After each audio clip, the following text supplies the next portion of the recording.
জীবনে কখনো করতে পারবো না। আজকে এখানে যত ভাই জোট হয়েছে সবাইকে আমি প্রার্থনা করছি, এক একটি মানুষ এখানে দাঁড়িয়ে আছে, আপনারা মাত্র বিজেপির জন্য এখানে দাঁড়িয়ে আছেন এটা নয়, আপনার একটা মায়ের জন্য দাঁড়িয়ে আছেন, ন্যায়ের জন্য দাঁড়িয়ে আছেন, অন্যায়ের বিরুদ্ধে দাঁড়িয়ে আছেন। তাই আজকে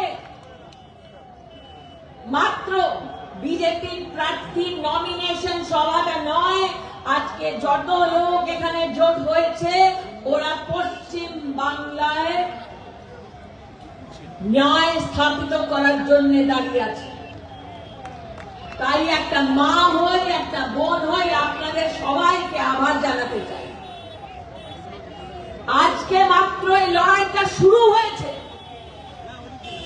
যত দিন এই ইলেকশনে আমরা দিন কাটবো তত দিদিকে টিএমসির গুন্ডারা বিরক্ত করবে, এটা আমরাও জানি। তাই এক একটা কর্মীকে জিজ্ঞেস করতে আইছি, পশ্চিম বাংলার এক একটা মানুষকে জিজ্ঞেস করতে আইছি, এই মা কি একা আর খাটবে? এই মা কি একা লড়বে? আপনাদের সবাইকে লড়াইটা লড়তে হবে। বলুন, লড়ার জন্য তৈয়ার? লড়ার জন্য তৈয়ার? লড়ার জন্য তৈয়ার? ভারত মাতা কি! ভারত মাতা কি! ভারত মাতা কি!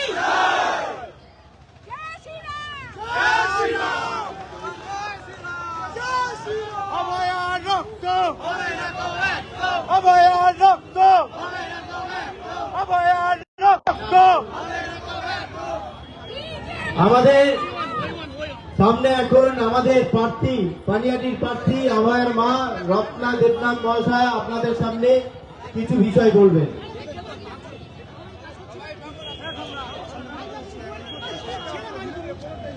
আমি সমস্ত এখানে যারা জনসাধারণ রয়েছেন তাদের কৃতজ্ঞতা, ভালোবাসা, বড়দের প্রণাম জানিয়ে কয়েকটি কথা আমি বলবো।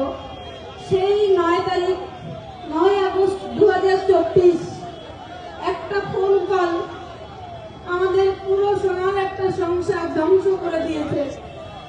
যে 9 তারিখ আমার মেয়েটা আমার কাছে এসেছিল, আমি ভেবেছিলাম আমি গোটা পৃথিবী আমি হাতে পেয়েছি, কিন্তু সেই 9 তারিখেই তাকে দুষ্কৃতীরা খুন করেছে। তাই আমি ফলো করুন টাইমস নাও খবর।